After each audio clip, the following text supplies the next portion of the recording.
네, 우선은 뭐 편하게 뭐 식사 못 하신 분들은 식사하시면서 들으시면 되고요.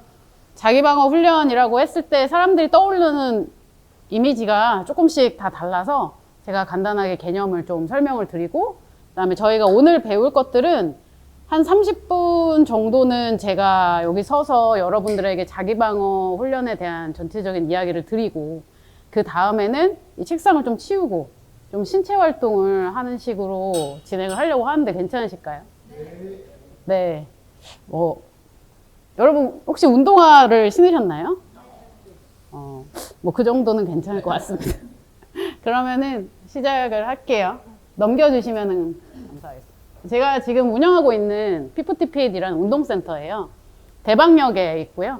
그래서 여기에서 제가 보통 이제 센터에서 가르치는 프로그램은 기능성 트레이닝이라 그래서 여러분들의 어떤 근력, 핵심 체력 이런 것들을 길러주는 프로그램들을 운영을 하고 있습니다.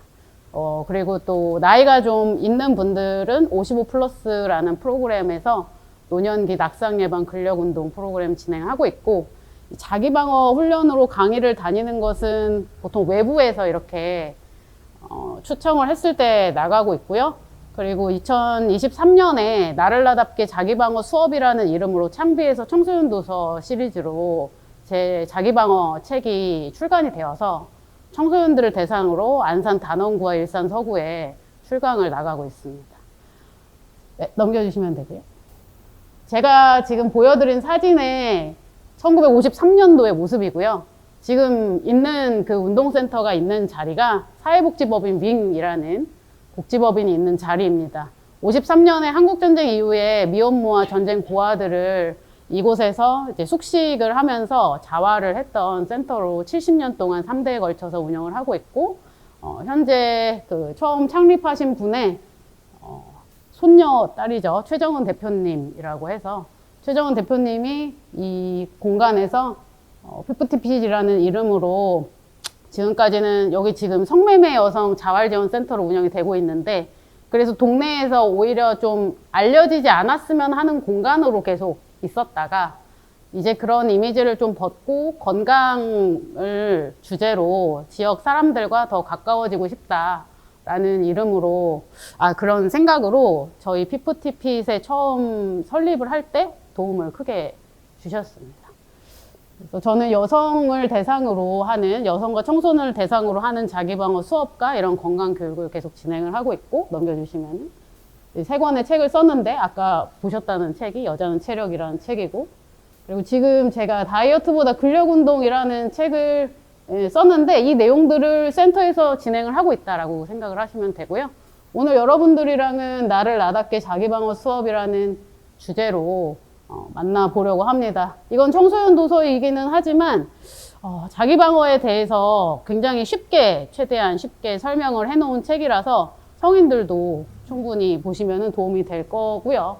넘겨보겠습니다.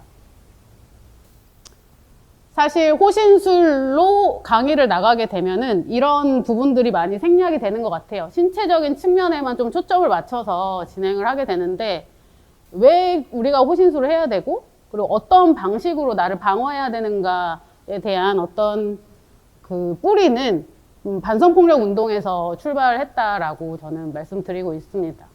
그래서 뭐 3가지 정도의 반성폭력 운동의 어떤 갈래들이 있잖아요. 피해자를 지원하는 쉼터나 지금 제가 있는 자활센터나 이런 곳들도 있고, 그리고 이제 법이랑 제도를 개선하는 부분도 있고, 여기서 이제 여러분들이랑 같이 하는 것은 이런 어떤 폭력적인 문화가 더 이상 확산되지 않고 또 건강하게 스스로를 지킬 수 있는 그런 문화들을 만들어 가자. 그것을 신체 활동을 통해서 한번 해보자라는 뜻에서 이런 활동들을 저도 가장 처음 시작했을 때가 2011년에 시작을 했고, 그때 당시에 한국성폭력상담소와 같이 프로젝트를 진행을 하면서 2013년부터 2019년까지는 은평구에 있는 산림의료복지사회적 협동조합이라는 곳에 제가 7년 동안 운동처방사회제 자기방어 훈련 강사로 일을 하면서 계속해서 진행을 해왔습니다. 네, 넘겨주시면 되고요. 네, 그냥 넘겨주시면 돼요. 자기방어의 목적으로 이 세 가지 중에 어떤 부분이 자기 방어의 목적이라고 생각을 하시나요? 네, 맞아요. 안전으로 돌아가기가 자기 방어의 목적입니다. 근데 좀 싸워서 이기는 거라고 생각하시는 분들도 계신 것 같아요. 네. 사실 그렇지만 뭐 싸워서 이기는 것도 어떤 부분은 중요하지만 나를 지키는 가장 큰 목적은 내가 안전한 상태로 돌아가는 것입니다. 뭐 정의를 구현을 하는 거. 예를 들어서 내가 길을 가다가 누가 내 어깨를 일부러 굉장히 세게 치고 지나갔다 라고 했을 때 그때 여러분들이 그 사람한테 어떻게 대응할 것인지 어떻게 대응하실 건가요? 그냥 가는, 그게 바로 안전으로 돌아가기입니다. 예, 그게 바로 안전으로 돌아가기인데, 난 쳤어? 그럼 나 똑같이 쳐줄 거야. 라고 하면서 똑같이 내가 한 번 더 치면은 이제 싸움이 되기 시작하는 거예요. 그때부터 이제 싸워서 이겨야 되는 것이 오고. 그치만 이제 자기 방어라는 것은, 나를 저렇게 일부러 나를 모르는 사람인데, 일부러 치러 지나간 사람이면 저 사람은 참 정상은 아니겠다. 그냥 저기는 위험한 사람. 나는 안전으로 돌아가야지 하고 이제 그 사람한테서 멀어지는 걸 선택하는 게 자기 방어라는 것입니다. 그래서 이따가 여러분들이 저랑 같이 신체 활동을 할 때도 맞고 피하고 잡혔을 때 당기고 누군가 여러분의 핸드폰을 뺏으려고 한다거나 아니면 뭐 여러분은 카메라를 또 가지고 계실 수도 있겠죠. 뭐 수첩이나 그런 것들을 뺏으려고 할 때 그 사람을 슬쩍 비켜 돌아서 스스로 자빠지게 만드는 것들. 그런 기술들을 배우시는 그런 안전으로 돌아가는 방법들을 한번 배우실 거예요. 그런데 이 자기 방어에서 저는 내 자기 방어 훈련 그리고 공동체 이렇게 네 가지 키워드로 자기 방어를 설명을 하는데 그 다음 페이지 한번 보여주시겠어요? 네, 이렇게 공동체까지 네 가지 키워드로 자기 방어를 설명을 드리고 있습니다. 신체적인 자기 방어든 아니면은 정신적인 부분에서의 자기 방어든 여러분들이 방어를 잘 하시려면은 기본적으로 스스로 내 강점에 대해서 잘 파악을 하고 계셔야 전략적인 방어를 잘 하실 수가 있다라는 뜻이에요. 그래서 자기를 이제 심리적인 부분, 신체적인 부분으로 나눠서 설명을 드리고 있는데 이 각각에 대해서는 깊게 이미 하시는 분들이 많이 계시기 때문에 제가 뭐 그 부분을 얘기해 드리기는 어렵지만 예를 들어서 혹시 10초 동안 쉬지 않고 굉장히 전속력으로 여러분들이 달렸을 때 몇 미터 정도 가실 수 있으실까요? 10초 정도. 5, 60m. 그 정도 가실 수 있으신가요? 네. 자, 그러면 여러분들이 10초 동안 전속력으로 달리면서 가장 큰 소리를 지르면서 10초 동안 달리면은 몇 미터 정도 가실 수 있을까요? 속도가 좀 떨어지겠죠? 네. 여튼 이런 식으로 내가 만약에 이 위험한 사람 또는 상황에서 멀어질 수 있는 시간이 10초 정도 확보가 됐을 때 얼마만큼 내가 도망갈 수 있는지 혹은 내가 도망가는 걸 포기하고 나의 큰 목청으로 도움을 요청하는 게 나은지 뭐 이런 것들에 대해서 내가 움직여 본 사람들은 그 판단을 더 빨리 할 수 있을 거예요. 그래서 방어를 해야 되냐 말아야 되냐라는 상황 판단을 빨리 하고 그럼 방어를 해야겠다라고 생각했을 때 어떤 전략을 선택할 것인가에서 현명한 선택을 하기 위해서는 스스로에 대해서 되게 잘 알고 계셔야 된다라는 뜻이고요. 악력은 어느 정도 되는지 혹시 아시나요? 악력. 그리고 여러분들이 한 번에 무게를 들어 올릴 때 몇 킬로그램 정도 최대 들어 올리실 수 있는지. 뭐 철봉에 매달렸을 때 얼마나 오랫동안 매달릴 수 있는지. 뭐 이런 것들이 자기의 신체적인 부분의 능력에 대해서 알 수 있는 거죠. 근데 이 부분을 해보지 않으면 사실 모르잖아요. 근데 모르는 상태에서 신체적인 방어 전략을 선택할 때 되게 오류가 생기기가 쉽다는 거죠. 자기 자신이 얼마나 뛸 수 있고 얼마나 빨리 뛸 수 있는지 얼마나 매달릴 수 있는지 얼마나 큰 소리를 지를 수 있는지 얼마나 힘이 센지에 대한 정보가 스스로에게 없다면 모든 걸 다 할 수 있을 거라고 착각하거나 아무것도 못할 거라고 착각하거나 이 오류에 빠지기가 쉽기 때문에 저는 여러분들에게 가급적 다양한 신체 활동에 참여해 보시라고 그렇게 말씀을 드려요. 그냥 일상에서 내가 해보고 싶은 운동들이 있으면은 계속 경험을 해보시고, 그리고 정말 자기 방어라고 했을 때 우리가 떠올리는 어떤 이미지들, 누군가 나를 뭐 안았어, 뒤에서 안았어, 혹은 뭐 내 손을 잡았어, 아니면 내 머리채를 잡았어, 뭐 이런 어떤 그런 순간에서, 그런 위험한 순간에서 그럼 이걸 어떻게 내가 하지? 근데 나를 잡은 사람이 여자일 수도 있고 남자일 수도 있고 키가 작은 사람일 수도 있고, 그거는 경우에서 굉장히 많잖아요. 근데 그런 여러 가지 상황 속에서 내가 만일 그런 상황이 되었을 때, 내가 바닥에 있는 상태인데 위에서 누가 나를 덮치려고 할 때, 그럴 때 이걸 어떻게 방어하지? 라는 생각을 하면은 사실 막막해지죠. 근데 그거에 대해서 당황하지 않고 얼어붙지 않고 잘 방어를 하실 수 있으려면, 예를 들어서 내가 뭐 복싱을 했다, 스파링을 하잖아요. 다양한 사람들이랑 스파링을 해본다면은 누군가가 링에 올라왔을 때, 아, 저 정도의 사람은 내가 이 정도까지 할 수 있지 라는 나의 데이터가 쌓이게 될 거고, 그리고 내가 매일 조깅을 하는 사람이에요. 뭐 매일 안 하셔도 괜찮아요. 일주일에 뭐 한 번이든 한 달에 2번이든 그렇게 조깅을 하는 사람이면 처음에는 당연히 달리기 속도가 본인의 걸음 속도보다 느리게 시작을 하시겠죠. 처음 뛸 때는 그렇게 시작하는 게 더 안전하기도 하고. 그렇지만 그렇게 해서 시간이 조금씩 지나면은 지금까지는 모든 사람들이 다 나를 앞질러 가는데 어떤 순간에 저 앞에 뛰고 있는 사람 저 정도 속도는 내가 따라잡을 수 있을 것 같아 라고 생각하면서 자기가 어느 정도 할 수 있는지에 대한 확신들이 계속 생기기 시작할 거예요. 그렇기 때문에 자기방어 훈련은 저랑 여기서 몇 가지의 호신술을 같이 배우고 뭔가 레크리에이션처럼 그런 것들을 내가 이걸 할 수 있네 라는 것들을 발견하는 재밌는 시간로 끝나겠지만, 여러분들이 일상에서 그런 것들을 나에 대해서, 나의 신체에 대해서 발견할 수 있는 기회들을 최대한 많이 만들어 나가신다면 정말 자기 방어를 잘 할 수 있는 사람이 될 거라고 말씀을 드리고 싶어요. 그리고 이제 방어는 아까 말씀드린 것처럼 내가 방어를 해야 되는 건가 아니면 아닌 건가를 판단을 해야 되는데, 이제 방어를 해야 된다라고 생각되는 거는 이 사람이 나한테 공격을 했다라고 판단했을 때, 혹은 위협이 된다라고 판단했을 때 하시는 거잖아요. 근데 일상에서 그게 공격인지 아닌지 굉장히 애매한 경우들이 있어요.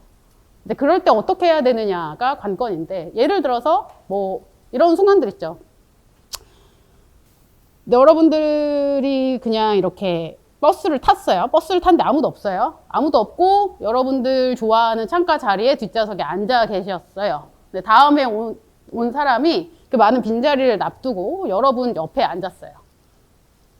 여러분 쳐다보지도 않았고 만지지도 않았고 말도 걸지 않았지만 뭔가 이상하잖아요. 네. 그런 애매한 순간들, 그때 나는 어떻게 할 것인가. 그리고 내가 엘리베이터를 기다리고 있는데 뒤에서 누가 엘리베이터를 같이 기다려요. 그냥 기다리는 사람일 수 있죠. 근데 뭔가 기분이 이상해. 뭐 쎄한 느낌이 들어. 뭐 그런 순간. 그리고 내가 늘 만나던 사람이에요. 뭐 예를 들어 전 청소년 강의를 할 때 학원 선생님이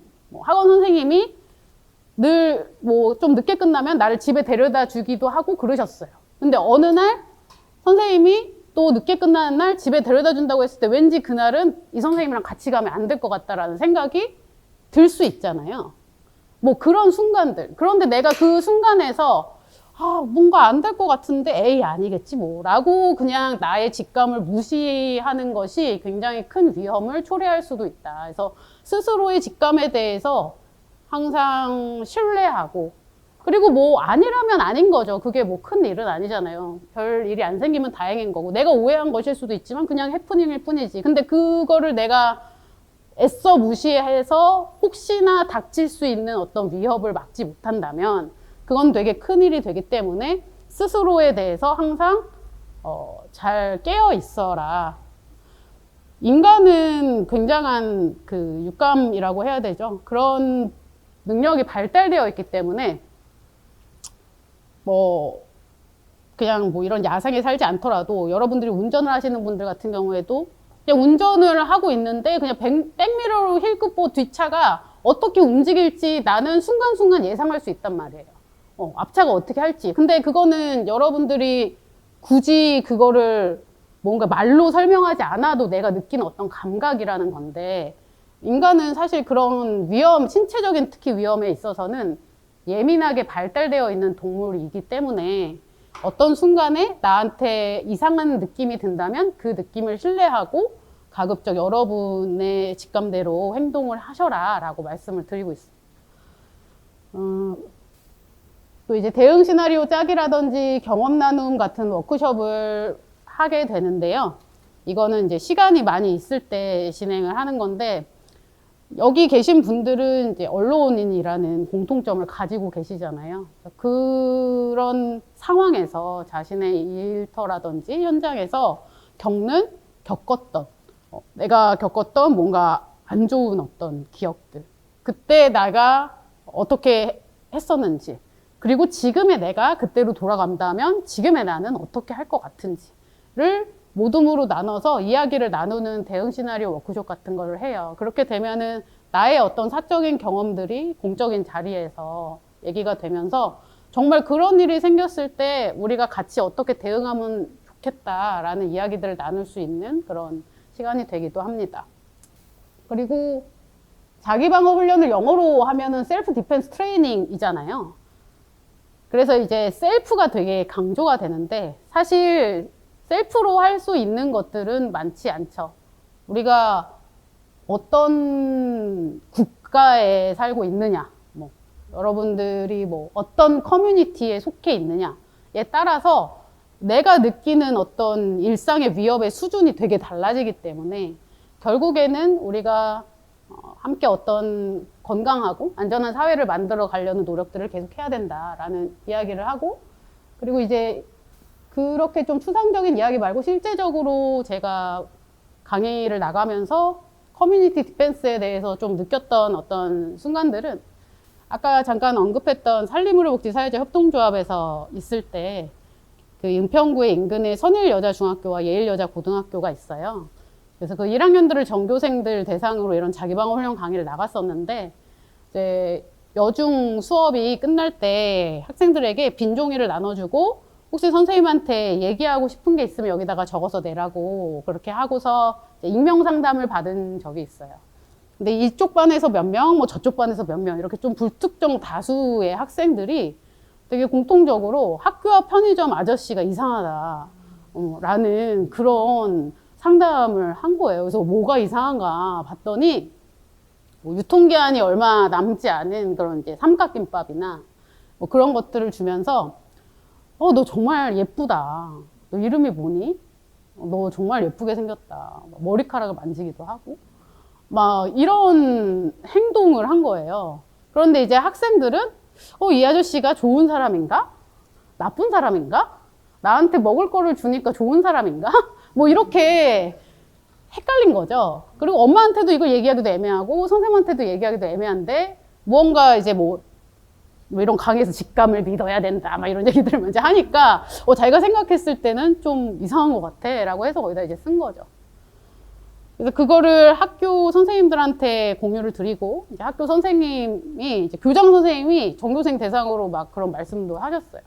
가게에 갔을 때 그 상점의 주인과 손님과의 관계는 어떠해야 되는지, 이런 얘기를 했어요. 너희가 가게에 간 거는 물건을 사기 위함이고, 그리고 그 이상의 어떤 관계를 뭔가 맺으려고 하는 것은 그 공간에선 이상한 일이다. 이런 것에 대해서 교장 선생님이 설명을 해주시기도 하고, 학교 보안관이 연계가 되어 있어서 학교마다 그 근처에 순찰을 더 강화하는 그런 일들이 있었습니다. 그래서 제가 경험했던 어떤 커뮤니티 디펜스의 순간이었고요. 그런 것처럼 우리가 안전한 사회를 만들기 위해서 나를 지키는 것도 중요하지만 내가 어떻게 좋은 이웃이 될 것인가에 대한 생각도 계속 해 나가야 된다. 그런 이야기입니다. 바닥에서 하는 기술들을 그냥 이렇게 쭉 써놓은 거예요. 보통 이제 제가 자기방어 훈련 갔을 때. 근데 여긴 너무 딱딱해서 여러분 척추를 보호해야 되기 때문에 여기서 할 수는 없고, 근데 대충 어떤 기술들을 보통 자기방어 훈련에서 하냐면 브릿지라는 동작들을 합니다. 브릿지는 엉덩이를 누워서 이제 들어 올린 동작이죠. 누워서 무릎을 세우고 엉덩이 이렇게 들어 올린 동작. 이 동작은 보통 누가 내 위에 올라탔을 때 그 사람의 중심을 잃게 하기 위해서 하는 동작이죠. 혹시 주짓수나 유도 배워보신 분 계신가요? 혹시 관심 있다면 좀 배워보시는 것도 굉장히 추천을 드립니다. 저는 주짓수를 배워보려고 무진 애를 썼는데 제가 합기도 3단, 태권도 3단 하고 복싱을 6년 정도 했거든요. 근데 주짓수를 꼭 배워야겠다는 생각으로 여러 번 시도했으나 참 어려웠습니다. 왜냐하면 저는 상대방이랑 밀접해서 뭔가 이렇게 밀착해서 하는 것에 대해서 계속 불편감이 있더라고요. 본인 취향이 되게 중요하기도 한데 여튼 밀착하는 거 괜찮으신 분들은 배우시면은 굉장히 좋은 자기방어 기술들을 하실 수 있을 거예요. 그리고 이제 그라운드 킥이라는 것은 상대가 내 위에 올라타기 전에 앞쪽에 있을 때 다 발로 그 사람이 못 오게 그라운드에서 킥을 하는 동작들입니다. 그 사람의 뭐 무릎 안쪽을 칠 수도 있고 아니면은 뭐 골반을 칠 수도 있고 뭐 살포시 넘겨드릴 수도 있고 그런 것. 그다음에 이제 새우, 역새우 드릴 뭐 이건 뭐냐면 새우가 이렇게 꼬부랗게 생겼잖아요. 그래서 새우처럼 이렇게 빠져나간 동작이에요. 상대가 나를 이제 위에 올라타려고 했을 때 이제 옆으로 빠져나간 동작들이고 응용 기술로는 이거는 이제 트라이앵글은 삼각 조르기라고 아마 들어보셨을 거예요. 상대방이 이제 이렇게 쫄린 상태로 내 다리 사이에 있게 되는 거죠.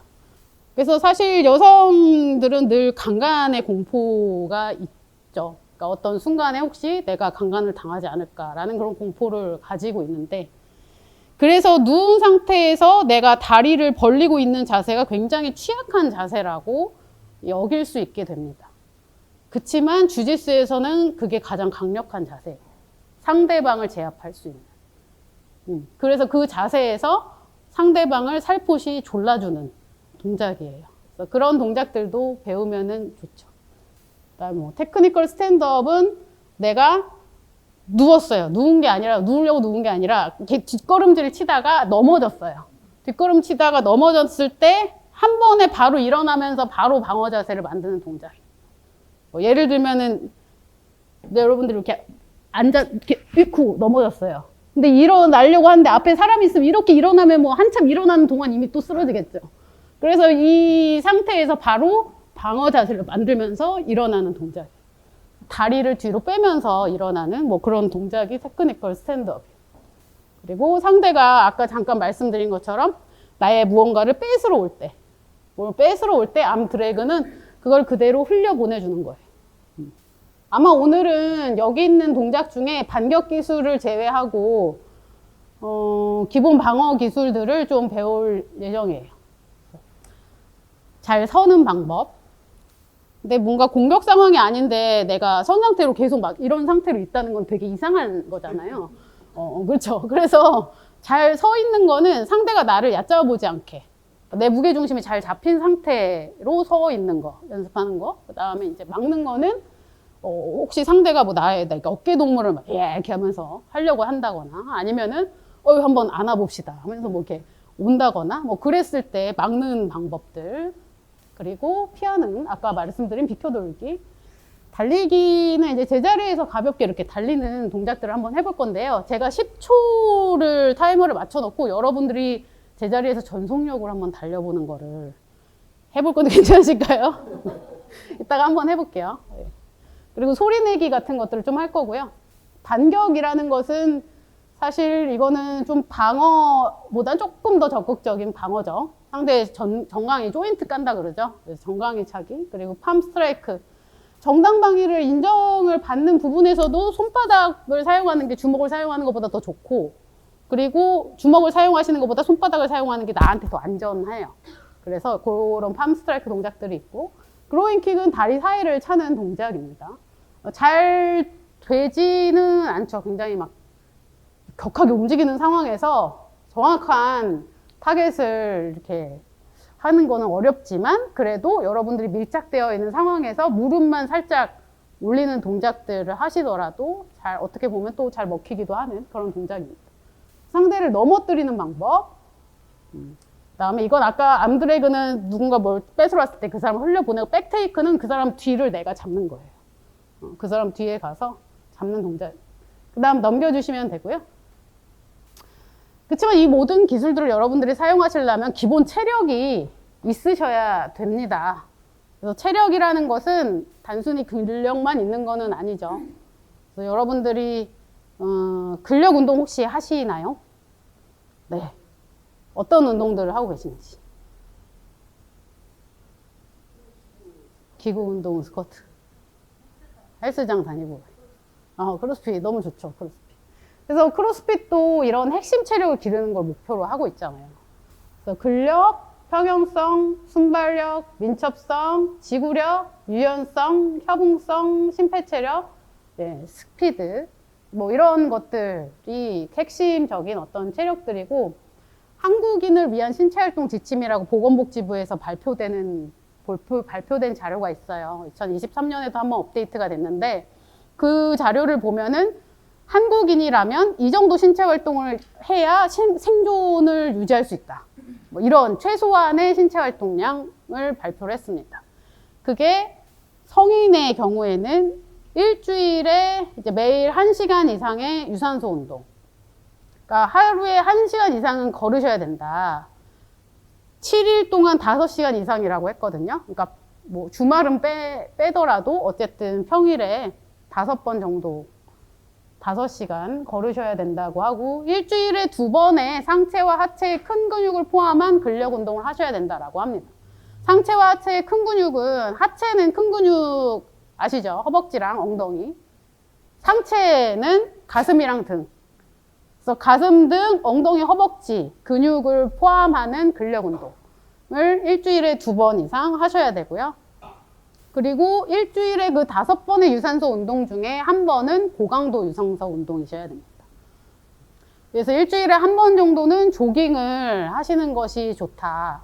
혹은 뭐 약간 빠른 달리기라든지, 아니, 빠른 자전거라든지 뭐 이런 것들을 하시는 게 좋다라고 합니다. 그래서 그런 체력들을 기본 만들어 가시면서 아까 제가 보여드린 그런 자기방어 기술 같은 것들을 하실 수 있다면 좋겠죠. 뭐 이거는 체력을 기르는 다양한 동작들을 표현한 겁니다. 넘겨주시면 되고요. 아까 말씀드린 내용입니다. 방어는 언제 하는 것인가? 이게 침해인가 아닌가? 폭력인가 아닌가? 이런 것들은 이제 자신의 직감에 따라서 행동을 하시고, 그 다음에 공격이라고 생각이 된다면, 상황 판단이 된다면 그 다음에 대응을 하셔야 되는데, 대응의 전략이 크게 3가지로 나눠집니다. 이게 상황 판단의 3가지 요소입니다. 그래서 방어를 할 때 내가 어떻게 대응할 것인가, 환경, 공격자, 나, 이 3가지 요소를 공학적으로 판단해서 방어를 하시게 되는데, 뭐 예를 들어 이 환경에서 지금 설명을 한번 하자면, 뭐 출구는 저쪽에 있고, 여러분들이 도망가려면 저쪽으로 도망가셔야 되고, 주위에 누가 있는지, 지금 낮 시간대인지 밤 시간대인지 뭐 이런 것들, 그리고 여러분들이 공격자와 나 사이에 바리케이트가 될 만한 어떤 물건들이 있는지 뭐 그런 것들, 그리고 공격자, 이 사람은 나랑 아는 사람인지 모르는 사람인지, 만약에 모르는 사람이라면은 오히려 대응을 할 때 좀 심플해지는 부분들도 있어요. 근데 아는 사람이고, 예를 들어서 나랑 같이 일을 하는 사람이다, 계속 봐야 되는 사람이다, 혹은 나의 가족이다, 뭐 이럴 수도 있죠, 공격자가. 그럴 때는 좀 더 전문가의 도움을 받거나 전략적인 대응을 하실 필요가 있겠죠. 거리, 물리적인 거리, 심리적인 거리 다 생각을 다 하셔야 됩니다. 신체 조건, 바라는 것, 이 사람이 술에 취한 것 같은지 아닌 것 같은지, 무기를 갖고 있는지 안 갖고 있는지, 지금 나는 어떤 상황인지. 그래서 이 방어의 3가지 요소, 환경, 공격자, 나 자신이고, 여기서 여러분들이 사실 컨트롤할 수 있는 요소는 나밖에 없기 때문에 내가 어떤 환경에서 누구한테 공격을 당할지는 모르는 거잖아요. 그래서 내 스스로가 어떤 사람이 방어를 어떻게 잘하는 사람이 될 것인가, 이런 것들에 대해서 더 어떤 상황이 오면 어떡하지? 라는 고민을 하실 수는 있지만, 그 고민에 매몰돼서 좀 무기력해지기보다는, 만약에 누가 나를 쫓아오면 어떡하지? 라는 생각이 들면, 달리기 연습을 좀 더 해봐야지. 뭐 이런 식으로 좀 더 긍정적인 방식으로 행동을 하시는 것을 권장해 드리고 있습니다. 아까 말씀드린 대응의 전략은 크게 3가지가 있다라고 말씀드렸는데요.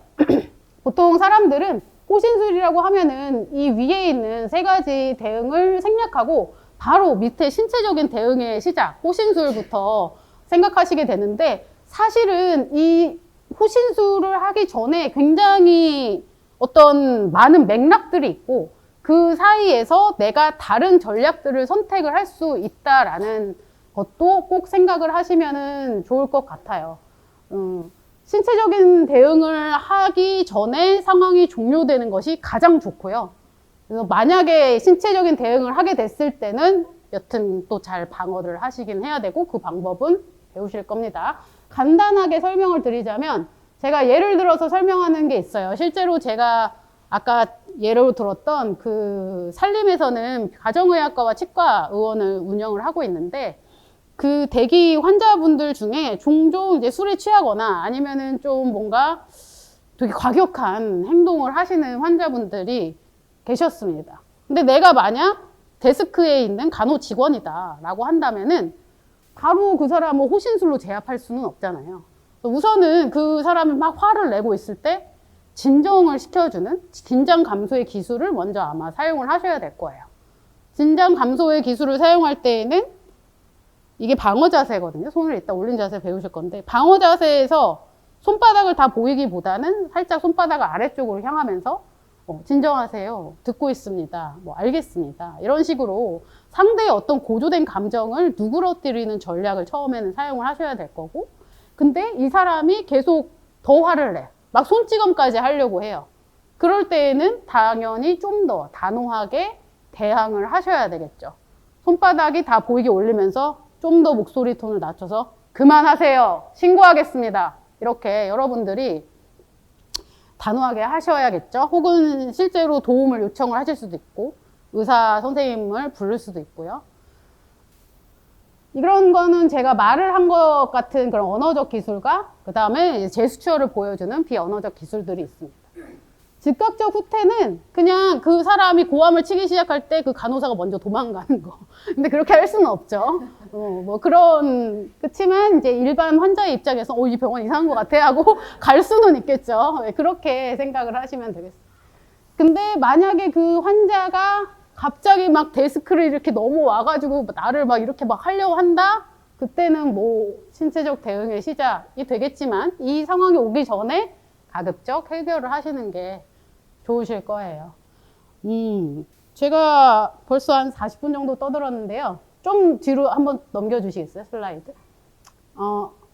이 전 슬라이드 한 번만 설명하고 또 넘어갈게요. 태세를 갖춘다는 거는 내가 이거를 판단했을 때 공격 상황이다 라고 판단이 되면 방어 태세를 바로 갖추게 됩니다. 위기를 감지했으면은 내가 이제 긴장을 풀지 않고 상대를 계속 주시하는 어떤 그런 태세를 갖추셔야 된다는 거고요. 그 다음에는 안전거리를 확보하는 거. 이 사람이 위험한 사람이다라고 했을 때 제가 이 사람이랑 이렇게 가까이 있는 거는 위험한 상황이잖아요. 그렇지만 내가 뒤로 물러나서 이 사람이 서 계실 때 이 사람의 머리끝부터 발끝까지 내 눈에 다 들어오는 그 정도의 거리가 2, 3m 정도 떨어진 거리거든요. 그 정도의 안전거리를 확보하는 것. 그다음에 기본 방어 자세는 아까 보여드린 것처럼 내가 넘어졌더라도 바로 일어나서 방어 자세를 만들었잖아요. 이런 방어 자세를 만드는 것. 손을 올리고 손을 내리고 이게 굉장히 큰 차이가 있어요. 손을 내린 상태에서는 얼굴로 오는 공격을 막는데 굉장히 시간이 많이 걸립니다. 손을 올리고 있을 때보다. 그래서 위험 상황이라고 생각되면 일단은 손을 올리는 게 첫 번째예요. 내 얼굴 앞쪽으로. 그 다음에 대응 수위를 조절을 하는 거죠. 그래서 자기 방어를 한다라고 한다는 거는 바로 막 호신술 막 팍팍팍 막 이렇게 하는 게 아니라 이 다이얼을 돌리는 것처럼 내가 이 상황에 1만큼 대응할 수도 있고 3만큼 대응할 수도 있고 내가 정말 7.3만큼 대응할 수도 있죠. 그 대응의 어떤 그 수위를 여러분들이 스스로 조절하실 수 있고 그걸 섬세하게 조절할 수 있을수록 더 방어를 잘하는 사람이시라는 거죠. 호신용품 써보셨나요? 안 써보셨나요? 네, 호신용품 간단한 특징에 대해서 설명을 드리겠습니다. 여기 있는 호신용품 제가 구글에 호신용품 쳤을 때 나오는 이미지를 그냥 캡처한 거고요. 보시면 사실 호신용품이라기보다는 이거는 좀 공격용품에 가까워요. 그래서 보시면 요거는 볼펜처럼 생긴 건 쿠보탄이라고 하는 건데 쿠보탄은 날카로운 저 끝부분을 이용해서 상대를 공격하는 거예요. 찌르거나.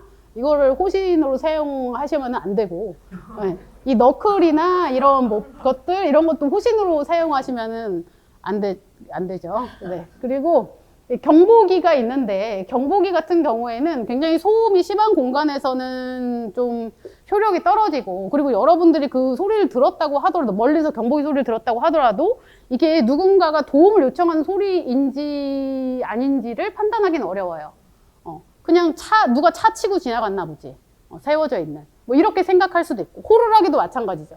호루라기를 부는 것만으로는 사실 이게 무슨 상황인지 우리가 멀리서 그걸 들었을 때는 도움을 내가 도와줘야 되는 건지 말아야 되는 건지 판단할 수가 없기 때문에 기본 소리를 내서 도와달라는 요청을 하시는 게 첫 번째입니다. 지금 이제 서울시에서 경보기를 틀면 바로 긴급신고가 되면서 위치 추적이 되는 그런 안심이, 서울 안심이 뭐 그 경보기를 나눠주고 있어요. 그래서 그거를 신청해서 받으실 수도 있고, 이런 안심이 앱을 사용을 하실 수도 있습니다. 네, 넘겨주시면 되고요.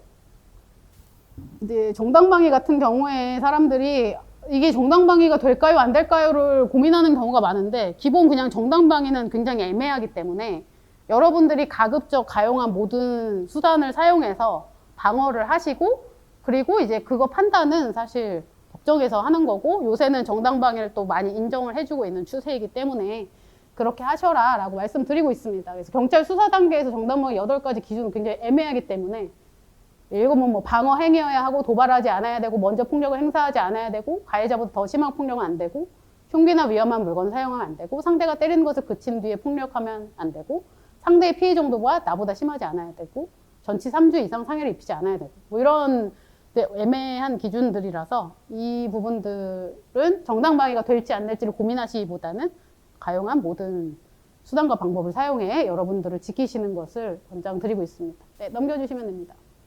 아까 말씀드린 내용입니다. 주먹을 사용하기보다는 이 아래쪽 손바닥을 사용해서 상대를 가격을 하신다거나 미는 동작을 하셔야 되고요. 손바닥을 사용한다는 것은 손가락이 아니죠. 그래서 이 팔뼈랑 연결된 손바닥을 소지두덩이라고 합니다. 이 부분 있죠. 이 부분으로 밀어주셔야 꺾이지가 않아요. 위쪽으로 하면 꺾이는데 손목이, 이 아래쪽 손목으로 하시면 꺾이지 않고, 이거는 뭐 바벨이나 뭐 뭔가 맨몸 근력 운동 하실 때도 손목을 보호할 수 있는 이 부분입니다. 흉기 테러가 많아서 이 내용만 간단하게 얘기를 하고 좀 쉬는 시간을 갖도록 하겠습니다. 대테러 센터에서 나온 테러 대비 행동요령은 PDF로 그냥 다 다운받으실 수 있는데요. 그래서 현재 위치에서 테러가 발생한다면 3가지 행동 요령이 있습니다. run, hide, tell. 일단 run, 빨리 그 자리에서 벗어나는 게 첫 번째고요. hide, 숨으시고, tell, 신고하시고, 내 안전이 확보된 다음에 신고를 하거나 누군가를 도와주거나 하시라는 이야기입니다. 이거를 이제 카드 뉴스로 만들어 놓은 것을 제가 가지고 온 거고요. 최대한 멀리 도망을 가라라는 이야기입니다. 네, 넘겨주시고요. 이런 물건을 사용해서 대치하실 수도 있지만, 가급적 대치하기보다는 도망가시는 것을 더 우선순위로 사용을 하셔야 됩니다. 네, 넘겨주시고. 최대한 몸을 가깝게 밀착하라는 얘기는 이런 상황이 오면 안 되겠지만, 진짜 내 도망을 갈 수가 없다 라고 했을 때에는, 상대가 나랑 이 정도 거리가 있으면 상대는 나를 발로 찰 수도 있고 손으로 때릴 수도 있지만, 내가 이 사람이랑 완전히 밀착을 해 있으면 나를 때리긴 어려워요. 이렇게 때려야 되잖아요. 그렇기 때문에 이제 흉기를 들고 있는 사람 같은 경우에도 내가 차라리 흉기를 들고 있는 그 사람의 흉기를 막으면서 그 사람 뒤로 간다거나 뭐 이런 방법을 사용을 할 수 있다라는 뜻입니다. 굉장한 훈련이 필요한 동작이고요. 그래서 이런 상황에는 안 가시는 게 가장 좋기는 하죠. 하지만 해보긴 해볼 거예요, 이따가. 네, 넘겨보시고요. 찔렸을 때 하는 응급 상황에서 여러분들 지혈을 하는 걸 맨 먼저 생각을 하시고, 네, 그 다음에 이제 튀어나온 장기 왜냐면 이제 감염이 될 수 있기 때문에 너무 생각하기도 싫은 어떤 그런 장면일 건데요. 추가 출혈이 있기 때문에 칼을 그대로 놔두고 장기도 그대로 놔두고 구급대원 올 때까지 그렇게 하셔야 되고, 목에서 피가 나는데 이렇게 목을 조를 수는 없잖아요. 그래서 이렇게 양쪽 옆으로 막아주고 기도를 확보해 주라는 얘기. 이렇게 하시면 안 된다라는 뜻이에요. 그리고 이 압박 부위는 이제 출혈 부위가 심장보다 좀 위에 위치하도록 해라. 그래서 최대한 피가 많이 나지 않게 해라 라는 이야기입니다. 네, 그러면은 저희 한 10분 쉬었다가 다시 진행을 한 30분에 진행을 하는데 이 책상을 좀 옮겨야 될 것 같거든요. 네네네. 저 뒤쪽으로 빼고 여기서 일단 잠깐 강의를 마무리하겠습니다. 네네네. 수고하셨습니다.